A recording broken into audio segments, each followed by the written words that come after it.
हाँ, सालगिरह मनानी चाहिए, लेकिन किस तरह? सुबह सुबह उठो, तहज्जुद के वक्त 2 नफल पढ़ो, अल्लाह ताला का शुक्र अदा करो कि अल्लाह ताला ने तुम्हें 14 साल का कर दिया या 13 साल का कर दिया या 15 साल का कर दिया, ठीक है।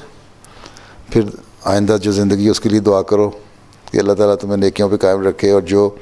जिस बात से वो खुश होता है वो काम करने की तौफीक दे, पक्का अहमदी बनाए हैं। फिर नमाज़ पढ़ो, फिर चैरिटी में कुछ पैसे डालो, इसलिए कि अल्लाह ताला ने तुम्हें 13 या 14 साल की उम्र गुजार दी, फिर 15 की, 16 की, इस तरह की, 18 की, इस तरह सालगिरह मनानी है, ज़रूर मनाओ। अगर सालगिरह इस तरह मनानी है कि एक केक लिया और उस पर हैप्पी बर्थडे लिख दिया और उस पर 13, 14, 15 कैंडल लगा दी हैं, फिर उनको बुझा दिया, अपनी सहेलियों को बुला लिया, फूक फूक करके बुझाई हैं, फिर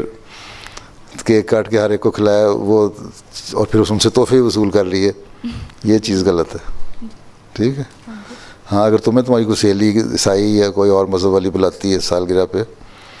तो बेशक चली जाओ, उसके लिए बेशक तोहफ़ा भी ले जाओ, लेकिन उसको ये बताओ कि हम तो इस तरह सालगिरह मनाते हैं कि हम अपने लिए दुआ करते हैं,